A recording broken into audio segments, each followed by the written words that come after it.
झुकेगा नहीं और इंडिया रुकेगा नहीं।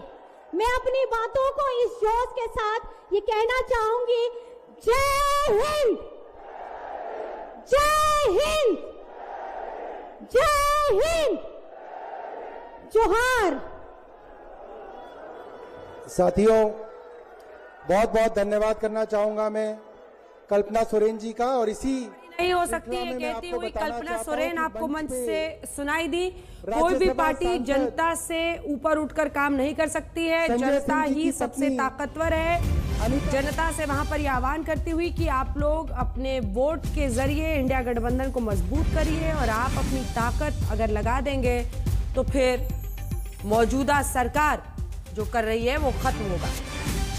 2 महीने से हेमंत सोरेन जेल में है, आज तक उन पर कोई आरोप साबित नहीं हुआ है। लोकतंत्र खत्म करने की कोशिश हो रही है।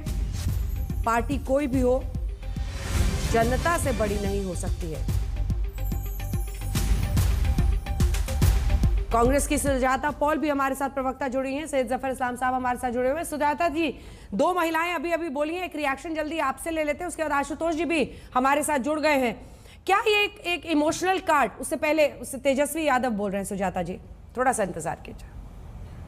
पंजाब, बिहार से आए हुए सभी हमारे अभिभावक, बुजुर्ग, माताएं, बहनें और लोकतंत्र बचाओ रैली में उपस्थित हमारे इंडिया अलायंस के सभी हमारे नेतागण, कार्यकर्तागण, पदाधिकारीगण,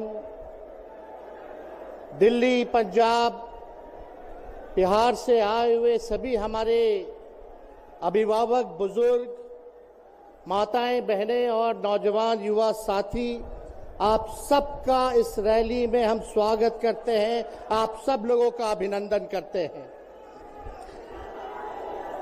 ये दिल्ली की भीड़ बता रही है कि मोदी जी जिस तरह से आंधी की तरह आए थे उसी तरह तूफान की तरह चले जाएंगे। पहला रैली हम लोगों ने पटना में किया, दूसरा बॉम्बे में किया और तीसरा आज जो है दिल्ली में हो रहा है। और मैं बता दूं, देश के कोने कोने में जहां भी हम लोग जा रहे हैं वहां जनता का साथ, आशीर्वाद मिल रहा है। आज हम सब लोग एकजुट हुए हैं देश के लोकतंत्र, देश के संविधान, देश के भाईचारा को बचाने के लिए। जिस हिसाब से देश में बांटने का काम किया जा रहा है, भाई को भाई से लड़ाया जा रहा है, नफरत की राजनीति की जा रही है, उसलिए हम सब नेता आपकी लड़ाई के लिए हम सब लोग आए हैं और आपकी लड़ाई लड़ रहे हैं।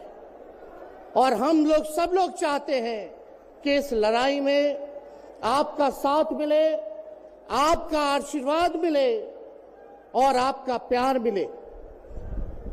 जो लोग नारा लगाते हैं अब की बार 400 पार, उनका मुंह है, कुछ भी बोलेंगे, लेकिन एक बात तय है, जनता ही मालिक है, आप मालिक हैं और आपको तय करना है कि देश के शासन में कौन बैठने का काम करेगा। आज यहां दिल्ली की जनता से पूछना चाहते हैं, वो लोग नारा लगा रहे हैं, टारगेट फिक्स कर रहे हैं अब की बार 400 पार। ऐसा लग रहा है कि पहले से ही ईवीएम सेटिंग हो चुका है। ये लोग फिर भी आप लोगों से पूछना चाहते हैं कि आप लोग, ये लोग जो नारा लगा रहे हैं, क्या वो सच होगा या वो सत्ता से बेदखल करिएगा? हाथ उठा के बताइए, इनको सत्ता से बाहर करना है कि नहीं करना? आज हम सब लोग देख रहे हैं कि देश में अघोषित इमरजेंसी लागू हो चुकी है। देश में सत्ता में जो लोग बैठे हैं तानाशाह रवैया अपनाने का काम कर रहे हैं, घमंडी हो गए हैं लोग। और आज हम लोग किसी को गाली देने नहीं आ रहे, लेकिन जो आंख से देख रहे हैं वो बताने आ रहे हैं। जो महसूस कर रहे हैं वो बताने आए हैं। सत्ता में लोग जो बैठे हैं, विपक्ष का धर्म बनता है, कर्तव्य बनता है कि उनसे हम लोग सवाल करें। आज मेरा मानना है कि देश में सबसे बड़ा अगर दुश्मन है तो बेरोजगारी है, महंगाई है, गरीबी है। आज यहाँ लोग हैं, नौजवान हैं, नौजवानों से पूछना चाहते, बताओ कितने नौजवान यहाँ जो हैं मोदी जी ने नौकरी दिया, हाथ उठा के बताइए। कोई नहीं मिलेगा। मोदी जी ने कोई नौकरी नहीं दी, सब कुछ जो है प्राइवेटाइज कर दिया।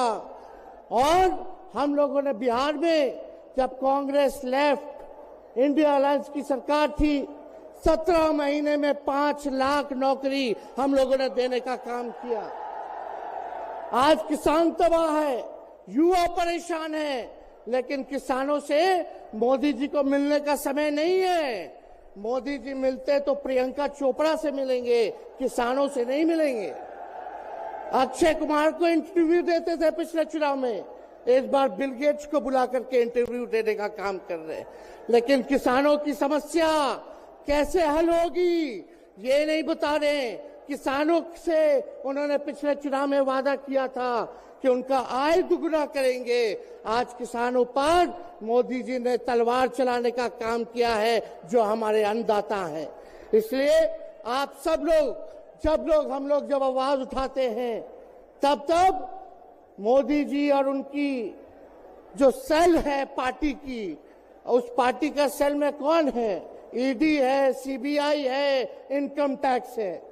लालू जी को तो कई बार सताया गया, मेरे ऊपर मुकदमा किया गया, मेरी मां पर, मेरी बहनों पर, मेरे जीजाओं पर, मेरे पिता के जितने संबंधी थे सब पर केस मुकदमा किया। अभी बिहार चले जाइए, कई हमारे नेताओं पे छापेमारी चल रही है, कई जगह ईटी का रेड चल रहा है, आईटी का रेड चल रहा है, लेकिन हम लोग घबराने वाले लोग नहीं। आज देश में जिस हिसाब से हेमंत सोरेन जी को और अरविंद केजरीवाल को गिरफ्तार करने का काम इन बीजेपी के लोगों ने किया है, तो उनको हम बता दें कि इनके गीदड़ भपकी से हम लोग डरने वाले नहीं हैं। हम लोग संघर्ष करने वाले लोग हैं। और पिंजरे में तो शेर ही को कैद किया जाता है, सब लोग शेर हैं। आप लोगों ने ताकत दिया है, आपकी लड़ाई हम लोग लड़ रहे हैं। कंस राज आप लोगों ने देखा होगा, जब कंस को किसी से तकलीफ होती थी, डर लगता था, तब जेल में लोगों को बंद कर दिया जाता था। लेकिन जेल जाने से यहाँ कोई डरने वाला नहीं है। कितने लोगों को जेल भेजोगे? लेकिन जब जनता जब जवाब देगी, जब वोट का चोट दीजिएगा, तो मोदी जी हाथ मलने का काम करेंगे, सत्ता से बेदखल हो जाएंगे।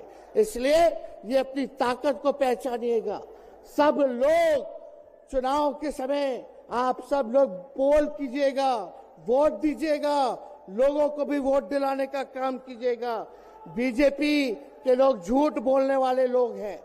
ये लोग यूरिया को भी चीनी बना देते हैं, ये लोग गोबर को भी हलवा दे करके परोस देते हैं, ये लोग आंख फोड़ करके चश्मा दे देंगे और फिर बोलेंगे देखो हमने चश्मा दिया। ये झूठी पार्टी है, इसलिए इन पे विश्वास मत कीजिएगा।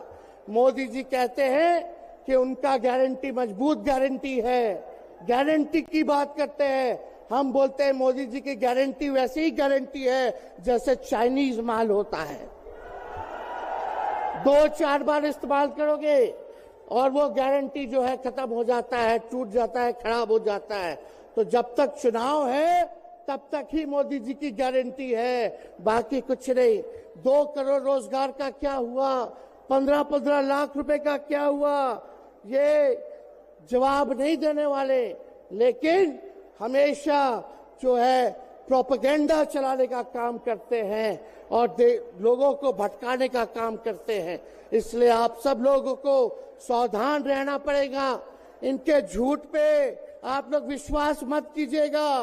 और हम सब लोगों ने आज तस्वीर देखा, आज तस्वीर क्या देखा कि आज महामहिम राष्ट्रपति जी आडवाणी जी को भारत रत्न देकर के सम्मानित कर रही थी। मोदी जी आडवाणी जी के बगल में बैठे हुए हैं, राष्ट्रपति खड़ा होकर के सम्मानित कर दिए हैं, लेकिन मोदी जी खड़ा भी नहीं हुए राष्ट्रपति के सम्मान में, खड़ा भी नहीं हुए। इससे पहले भी हम लोगों ने तस्वीर देखी कि राष्ट्रपति पीछे पीछे चल रही है, मोदी जी आगे आगे चल रहे हैं। ये हम आप सब लोगों को बताना चाहते हैं कि इनका संविधान पे कोई विश्वास नहीं है। ये लोग नागपुरिया कानून को लागू करना चाहते हैं, आरएसएस के एजेंडे को लागू करना चाहते हैं। इसलिए ज्यादा कुछ ना कहते हुए एक आंकड़ा हम जरूर बताना चाहेंगे। देश में इंटरनेशनल लेबर ऑर्गेनाइजेशन ने सर्वे किया है, उसमें आंकड़े हैं कि आज देश में बेरोजगारों में से 83% युवा हैं। पढ़े लिखे युवाओं में बेरोजगारी लगभग 65% है। ग्रामीण क्षेत्रों में सिर्फ 17.5% युवाओं के पास ही काम है। यानी भारत की आत्मा गांव में 82% युवा आज बेरोजगार हैं और मोदी जी इसके बारे में कोई काम नहीं किया।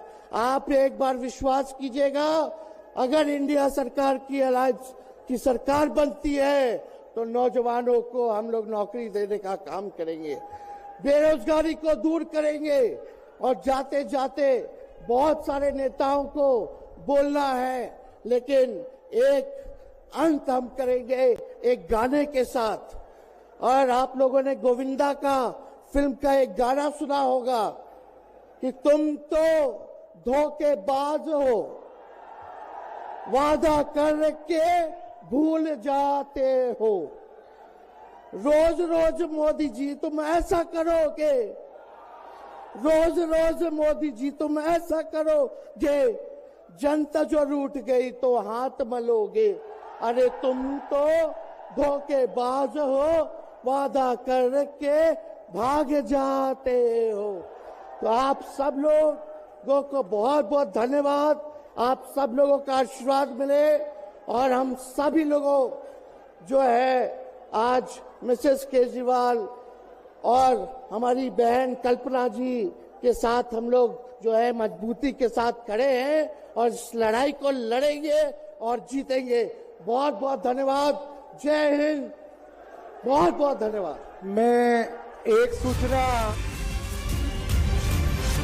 आरजेडी के नेता Tejashwi Yadav, ED CBI RT का विपक्ष के खिलाफ इस्तेमाल करती है सरकार, ये आरोप लगाते हुए हमारे नेताओं पर छापे मारे जा रहे हैं। और इस वक्त भी मैं जब मौजूद हूं, मेरे परिवार में सबको, चाहे वो मेरे पिता हों, मुझ पर जितनी बहनें हैं और भी रिश्तेदार हैं, उन सबको सरकार टारगेट कर रही है, एजेंसियों का गलत इस्तेमाल करती है। और अरविंद केजरीवाल और हेमंत सोरेन के कॉन्टेक्स्ट में उन्होंने कहा कि वो शेर हैं, शेरों को ही पिंजरे में कैद किया जाता है। बहरहाल आरजेडी की तरफ से फिर अंत में गाने के साथ उन्होंने अपनी बात कही। सुजाता जी, जल्दी से एक रिएक्शन आपसे ले लेते हैं। 2 पत्नियों ने इससे पहले बोला, ये केजरीवाल साहब की पत्नी ने और उसके बाद से हेमंत सोरेन की पत्नी ने।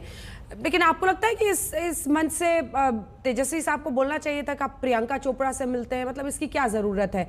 सरकार एजेंसियों का गलत इस्तेमाल कर रही है, ये तो पहले से एक बड़ा मुद्दा है ही आप लोगों के हाथ में, जिसको आप लोग उठा रहे हैं। सुजाता जी। अंजना जी, इस बात को इस तरह से अगर लिया जाएगा तो गलत हो जाएगा, क्योंकि मणिपुर की बेटियां और पहलवान बेटियां तो इंतजार करती रही, मगर प्रधानमंत्री उनसे नहीं मिले, मगर एक फिल्म एक्टर से मिलेंगे। लेकिन प्रियंका चोपड़ा के साथ अक्षय कुमार जी का भी नाम लिया गया, तो उसमें भी क्या किसी को आपत्ति हो सकती है? स्मृति ईरानी अभी गई थी उत्तराखंड में, अंकिता भंडारी के सवाल पर, भगवान सिंह के जो सवाल थे उससे वो भाग गए। तो जो सवाल है महिलाओं के, उन पर तो जवाब देना चाहिए। ग्लैमर की दुनिया वालों से आप मिलिए, आपको मुबारक हो। लेकिन देश की जनता जानना चाहती है कि जो जुमले आपने दिए थे, उन जुमलों को अब आप गारंटी बता रहे हैं और नए थाली में परोसने की कोशिश कर रहे हैं, तो जनता जो है अब तर चुकी है। मगर जब हम बात करते हैं अपनी दोनों बहनों की, जिन्होंने आज बोला मन से, चाहे वो सुनीता केजरीवाल जी हो या कल्पना सोरेन जी, तो एक बात तो अवश्य है कि मेरे सीने में नहीं तो तेरे सीने में सही हो कहीं भी आग, लेकिन आग जलनी चाहिए। और ये आग आज जल रही है क्योंकि जनता आज त्रस्त हो चुकी है। और ये लड़ाई न्याय और अन्याय के बीच की, तानाशाही और लोकतंत्र के बीच की है। तो जिस तरह से मोदी जी चाहते हैं कि लोकतंत्र को कैद कर दे, तो भारत माता को कैद करने की हिम्मत अब किसी में नहीं। सुजाता जी, यहीं से एक ब्रेक के लिए हमें रुकना पड़ रहा है। आशुतोष जी, आपको भी थोड़ा इंतजार करना होगा।